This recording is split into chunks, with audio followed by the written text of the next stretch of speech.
एक कहानी है एक सीधी साधी पढ़ी लिखी लड़की पूर्वी की। उसकी पिता आलोकनाथ शहर की एक बड़े इंडस्ट्रियलिस्ट थे। उनके पास बहुत पैसा था।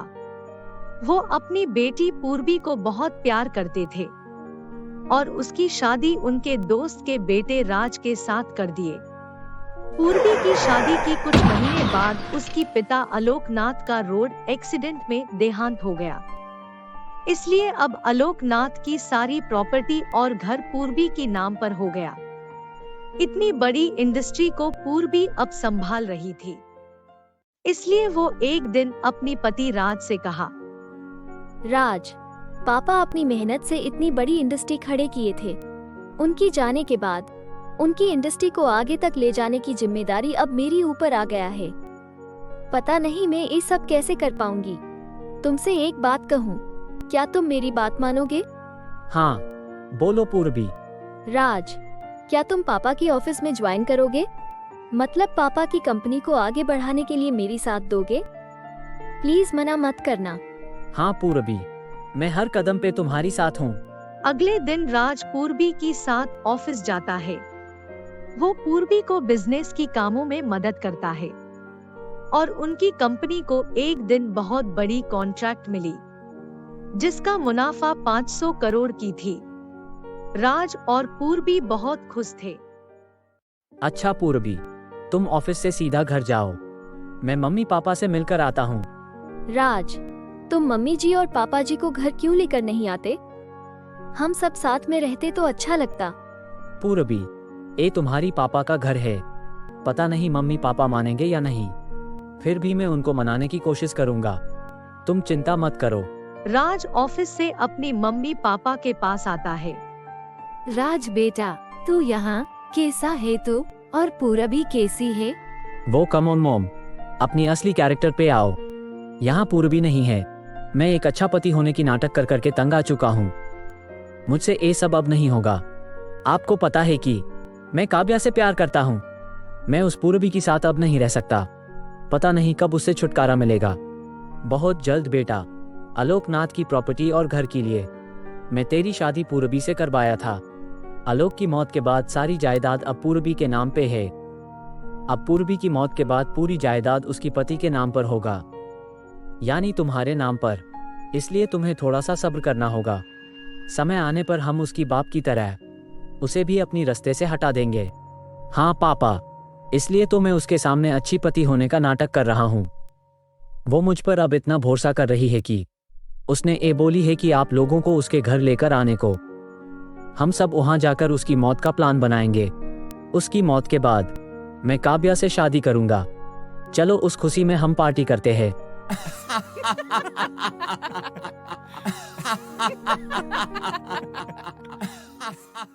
राज और उसके माता पिता पूर्वी के घर आते हैं। पूर्वी अपनी सास ससुर को देखकर बहुत खुश हो जाती है। वो उनका अच्छी तरह से ख्याल रखती है। उनको किसी भी चीज का कमी नहीं होने देती। ऐसे ही कुछ दिन बीतते हैं। एक दिन जब पूर्वी घर पर नहीं थी तब राज, अब हमारे प्लान को अंजाम देने का समय आ गया है। हमें कल पूर्वी को मारना होगा, लेकिन घर पर या एक्सीडेंट में नहीं मारेंगे। सबको शक हो सकता है। उसको इस शहर से कहीं बाहर लेकर मारना होगा। शहर से बाहर लेकर? लेकिन कहाँ? तुम चिंता मत करो, मैंने सब सोच लिया है। ऐसे बोलकर विक्रम अपनी प्लान के बारे में राज और बिमला को बताता है। ग्रेट पापा, आपका प्लान मानना पड़ेगा। आज तू जितनी खुशी से जीना चाहती है जी ले पूर्वी, क्योंकि कल तेरी आखिरी दिन होगी। उसके बाद तेरी सारी दौलत मेरा होगा।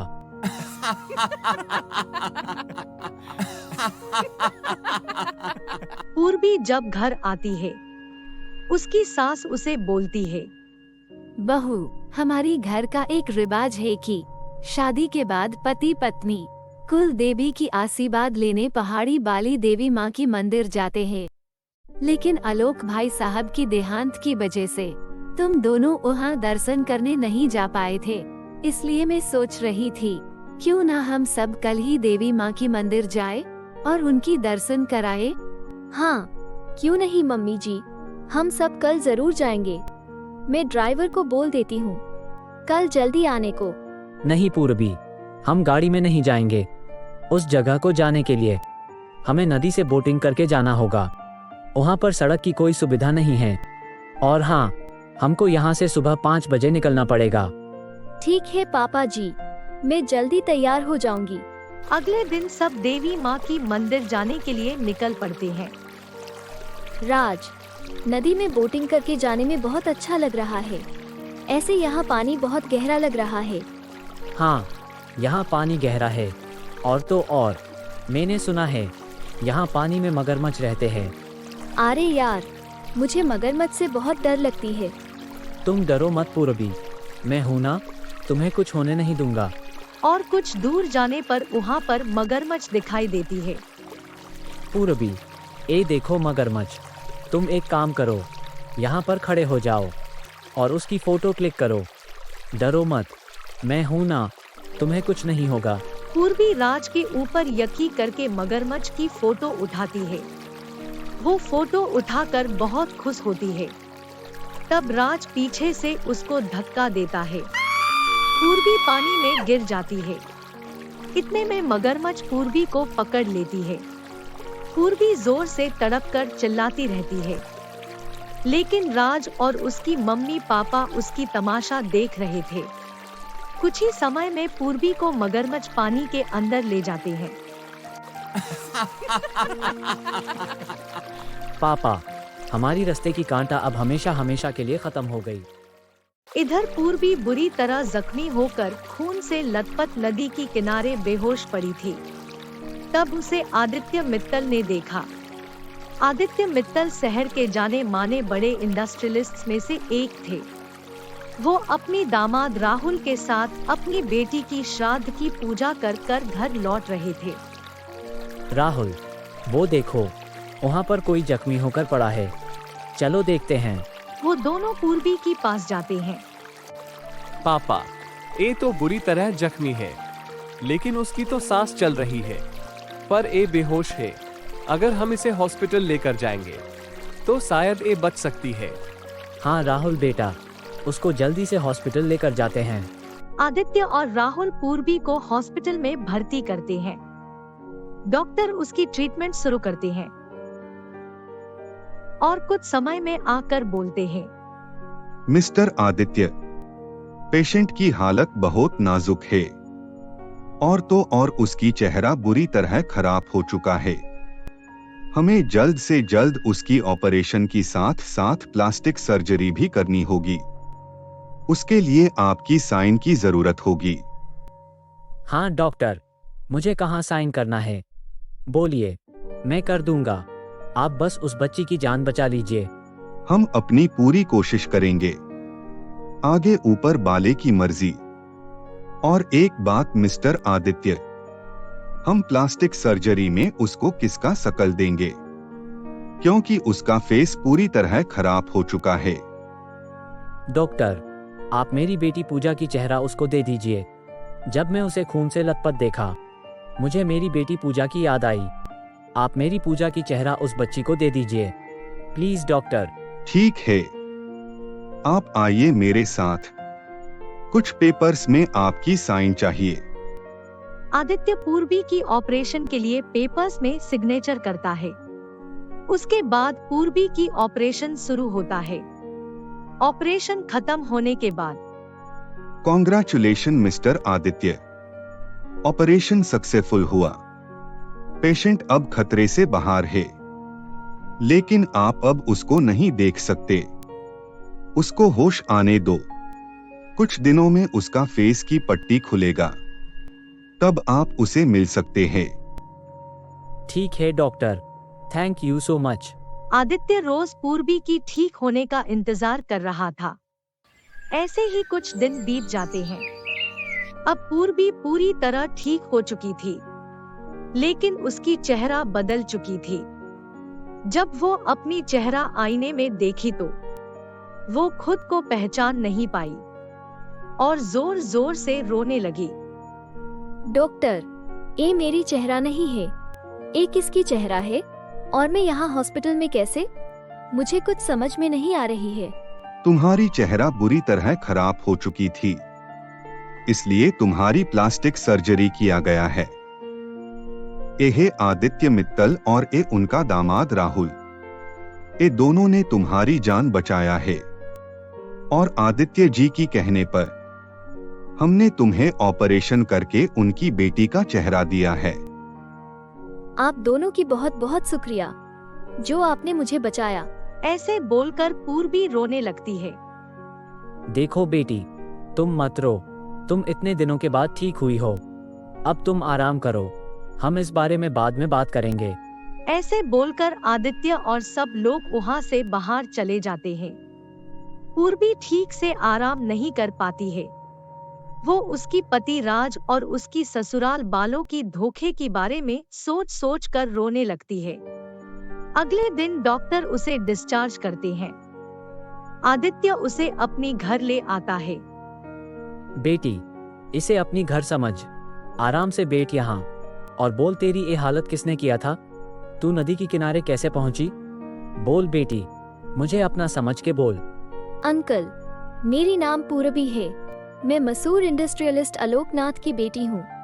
मुझे मेरी पति और ससुराल वालों ने मारने की कोशिश किया था। पूर्वी अपनी साथ हुई धोखे के बारे में एक एक करके आदित्य और राहुल को बोली। क्या तेरी ये हालत तेरी ससुराल वालों ने किया है? वो लोग तो सारी हैवानियत पार कर दी, तेरी जायदाद के लिए तुझे मारने के लिए मगरमच्छ के बिच छोड़ दिए। वो लोग इंसान नहीं, शैतान हैं। तुझे उन लोगों से अपनी साथ हुए धोखे का बदला लेना होगा। तुझे अपनी आप को मजबूत करना होगा पूर्वी। मैं तेरी साथ हूँ बेटा। मैं भी तुम्हारी साथ दूंगी पूर्वी। उन लोगों से बदला लेने के लिए उनको सजा देने से पहले उनसे अपनी सारी जायदाद वापस लेना होगा, फिर उन पर तुम वार करना। हाँ बेटा, इसके लिए तुम्हें पूर्वी की तरह नहीं, मेरी बेटी पूजा की तरह रहना होगा, ताकि किसी को शक ना हो। आज से तुम पूर्वी नहीं, पूजा हो, आदित्य मित्तल की बेटी। पूर्वी आदित्य और राहुल की बात सुनकर उसकी आंखों से आंसू निकल आती है। हाँ अंकल, मैं उन सबको सजा दूंगी, किसको भी नहीं छोड़ूंगी। उधर पुलिस को पूर्वी की मौत का कुछ सबूत नहीं मिलता, इसलिए वो उसकी मौत को एक हादसा मानकर केस की फाइल बंद कर देते हैं। इस बात से राज की घर वाले खुश हो जाते हैं और राज काव्य के साथ पार्टी करने क्लब जाता है। अंकल, मुझे आशीर्वाद दीजिए। मैं आज अपनी दुश्मन को पहली बार करने वाली हूँ, आप बस देखती जाइए। राहुल आदित्य और पूर्वी को प्लान के बारे में बताता है। राज, एक किसका लेटर आया है? पापा, हमारा और एक सपना जल्द ही पूरी होने वाली है। हमने मित्तल इंडस्ट्री के साथ बिजनेस करने का ख्वाब जो देखा था, वो सपना पूरी होने वाला है। उन्होंने ये लेटर भेजे है और कल वो लोग मुझे मीटिंग के लिए उनकी कंपनी में बुलाया है। मीटिंग के बाद कॉन्ट्रैक्ट पे साइन होगा। अरे राज, ये तो बहुत खुशी की बात है बेटा, तुम कल जरूर जाना। अगले दिन राज आदित्य मित्तल की ऑफिस पे जाता है। मिस्टर आदित्य? यस, आप मिस्टर राज हो ना? Yes sir, please seat down. Mister Raj, हमने आपकी कंपनी के बारे में बहुत सुना है। आपकी कंपनी की रेपुटेशन मार्केट में बहुत है, इसलिए हम आपके साथ बिजनेस करने के लिए तैयार है। ठीक उसी समय पूर्वी और राहुल वहाँ आते हैं। मिस्टर राज, ये मेरी बेटी पूजा है। कंपनी की पूरी जिम्मेदारी अब ये संभाल रही है। और ये राहुल है, पूजा की असिस्टेंट। ये हर काम में पूजा की मदद करता है। पूर्वी राज को अपनी सामने देखकर गुस्से से लाल हो जाती है, लेकिन वो अपनी आप को संभालते हुए बोलती है। मिस्टर राज, ये रही कॉन्ट्रैक्ट पेपर्स। हमारी कंपनी आपकी कंपनी के साथ पूरे 1000 करोड़ की बिजनेस करने की फैसला की है। आप ये पेपर्स अच्छी तरह पढ़कर साइन कर दीजिए। और हाँ, हम आपको कुछ एडवांस पेमेंट आज ही कर देंगे और बाकी का कॉन्ट्रैक्ट पूरी होने पर देंगे। और आपको ये याद रखना होगा कि समय के अंदर हमें हमारा कॉन्ट्रैक्ट पूरी हो जाना चाहिए। जी जरूर मिस पूजा, आपके साथ काम करने में मुझे बहुत खुशी होगी। मैं और मेरी कंपनी ये पूरी तरह ख्याल रखेगी कि आपको शिकायत का मौका ना दे। ऐसे बोलकर राज पेपर्स में साइन करता है और वहाँ से चला जाता है। जा राज जा, तू आज जितनी खुशी मना सकता है मना ले, क्योंकि तेरी बर्बादी का दिन शुरू हो चुका है।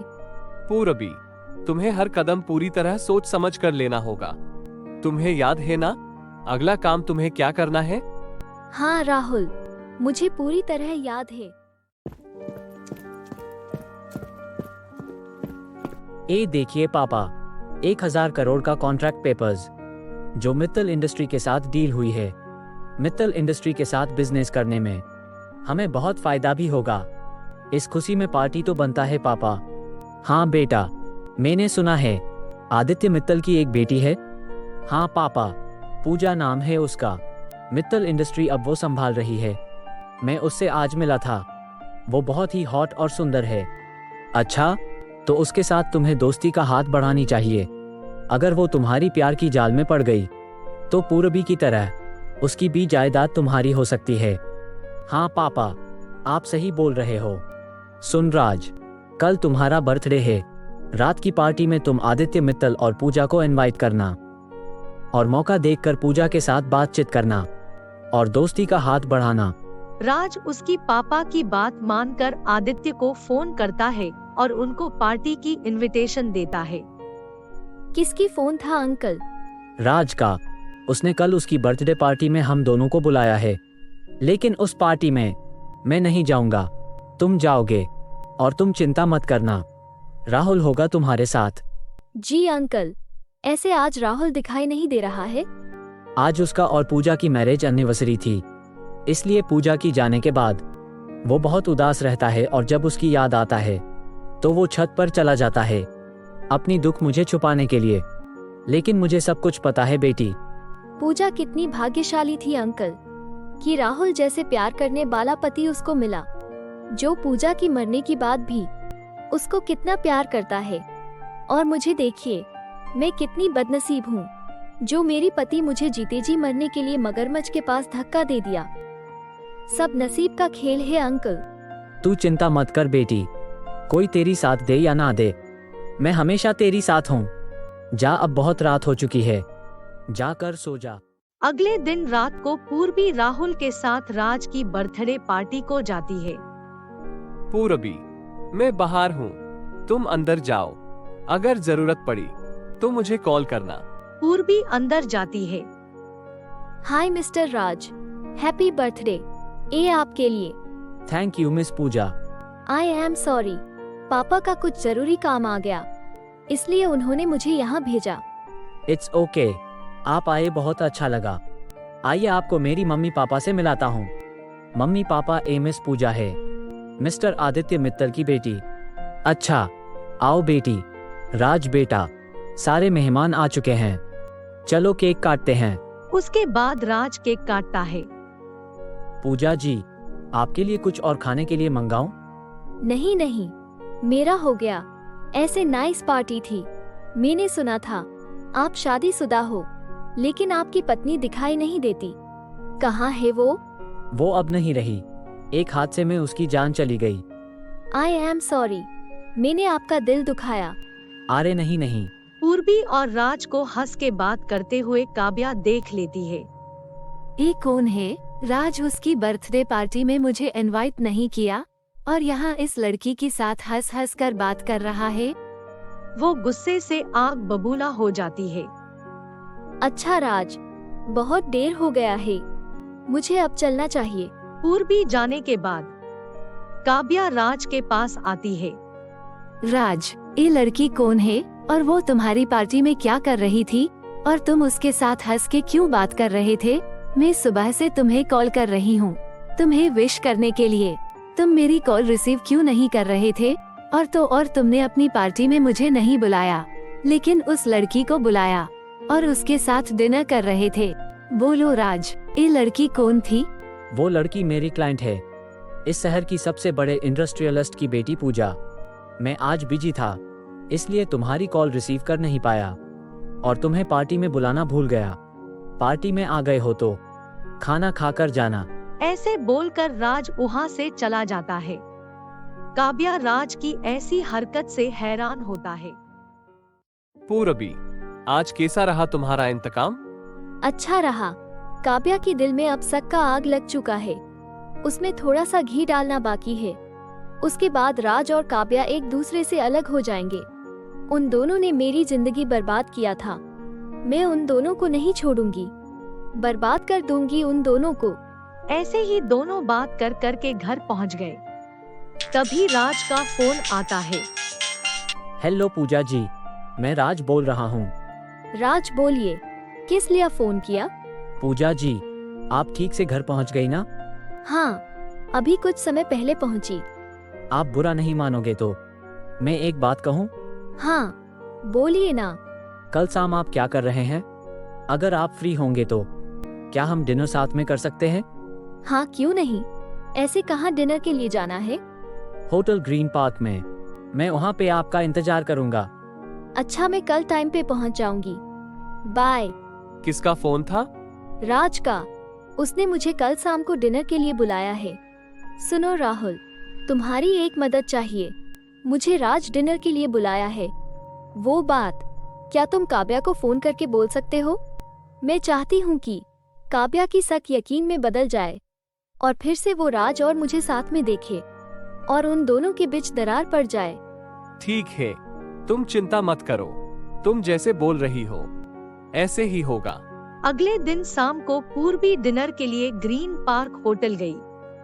राज पूर्वी का पहले से वहाँ पर इंतजार कर रहा था। हाय राज, मैं लेट तो नहीं हुई ना? अरे नहीं, बैठिए यहाँ पर। बोलिए पूजा जी, आप क्या खाएंगे? राज प्लीज, तुम मुझे पूजा बुलाओ। फिर दोनों डिनर करते हैं। ठीक उसी समय काव्या वहाँ पे पहुँच जाती है। वो दोनों को फिर से साथ में देखकर गुस्से से आग बबूला हो जाती है और उनके के पास जाकर बोलती है। राज, तुम फिर से इस लड़की के साथ यहाँ क्या कर रहे हो? ये लड़की तुम्हारी क्लाइंट थी ना? तो वो आज यहाँ क्या कर रही है तुम्हारी साथ? मैं तुम्हें कल से फोन कर रही हूँ, तुम मेरी फोन रिसीव नहीं कर रहे हो और यहाँ तुम इसके साथ डिनर कर रहे हो। कहीं तुम मुझे छोड़कर उसके पीछे भाग तो नहीं रहे हो? कहीं तुम उसे प्यार तो नहीं करने लगे हो? तुम चुप रहो काव्या। पूजा के सामने ऐसी बात बोलने की तुम्हारी हिम्मत कैसे हुई? प्लीज कूल, आप लोग यहाँ झगड़ा मत कीजिए। सॉरी राज, मुझे नहीं पता था कि मेरी तुम्हारे साथ डिनर करने से तुम्हारी गर्लफ्रेंड को बुरा लग सकता है। I am really very very sorry. Raj, मुझे अब चलना चाहिए। उसके बाद पूर्वी वहाँ से चली जाती है। तुम्हारी वजह से पूजा यहाँ से चली गई। तुम यहाँ क्यों आए? अच्छा हुआ वो यहाँ से चली गई। देखो राज, तुम मुझे धोखा देने के बारे में मत सोचना, वरना मैं तुम्हारी हकीकत पुलिस की आगे बोल दूंगी। क्या बोलोगी तुम? यही कि तुमने और तुम्हारी पेरेंट्स मिलकर पूरबी को जानबूझकर नदी में मगरमच्छ की आगे धक्का दिया ताकि वो मर जाए और उसका मौत एक हादसा लगे और मरने के बाद उसकी सारी दौलत तुम्हारी नाम हो पाए। और तुम लोग इतने जालिम हो कि तुम लोग जायदाद के लिए पूरबी की पापा का भी एक्सीडेंट करवाया था। मैं ये बात पूजा को भी बताऊंगी। तुमने जायदाद के लिए पूरबी को मार डाला और अब आदित्य मित्तल की जायदाद के लिए बेचारी पूजा के पीछे पड़े हो। मैं ऐसे होने नहीं दूंगी। मेरी और पूरबी की जिंदगी तो बर्बाद हो चुकी है, लेकिन मैं पूजा की जिंदगी बर्बाद होने नहीं दूंगी। मैं पूजा को तुम्हारी बारे में सब कुछ बोल दूंगी। बोल दोगे? बोलने के लिए तुम जिंदा नहीं बचोगे। मार डालोगे मुझे तो मार डालो, ऐसे जीने से अच्छा है कि मैं मर जाऊं। उनकी ये सारी बात पूर्वी सुन लेती है। मेरी पापा की एक्सीडेंट राज ने करवाया था। मैं तुम्हें नहीं छोड़ूंगी राज। मेरी हर एक तकलीफ का तुमसे बदला लूंगी। उसके बाद पूर्वी घर आती है। पूरबी बेटा, क्या हुआ? तू इतनी गुस्से में क्यों है? अंकल, मेरी पापा का एक्सीडेंट राज ने करवाया था। वो इतना जालिम इंसान है कि जायदाद के लिए उसने मेरी पूरी जिंदगी बर्बाद कर दी। अंकल, कल मैं उसके ऊपर आखिर बार करने वाली हूँ। मैं उसको वही जगह लेकर जाऊंगी जहाँ पर उसने मुझे मारने की कोशिश किया था, लेकिन उससे पहले हमें कुछ काम करना होगा। पूर्वी अपनी प्लान के बारे में आदित्य और राहुल को बताती है। तू चिंता मत कर बेटा, तू जैसी सोच रही है ऐसे ही होगा। अपने प्लान के मुताबिक पूर्वी राज को फोन करती है और उसको कल सुबह अपनी पहाड़ी बाली फार्म हाउस में बुलाती है और पूजा की प्यार में पागल राज उसे वहां आने के लिए हाँ कर देता है। अगले दिन सुबह राज और पूर्वी फार्म हाउस जाने के लिए साथ में निकल पड़ते हैं। उनकी जाने की बाद राहुल और आदित्य काव्या को राज की कैद से छुड़ाते हैं। उसके बाद काव्या पुलिस को राज और उसकी माता पिता के बारे में सब कुछ सच बोलती है। काव्या की बयान से पुलिस राज की माता पिता को अरेस्ट करते हैं। पापा, आप यहाँ रुक कर पुलिस की मदद कीजिए। मैं पूरबी के पास फार्म हाउस जाता हूँ, उसको मेरी जरूरत पड़ सकती है। ऐसे बोलकर राहुल फार्म हाउस के लिए निकल पड़ता है। पूर्वी और राज फार्म हाउस पे पहुंच जाते हैं।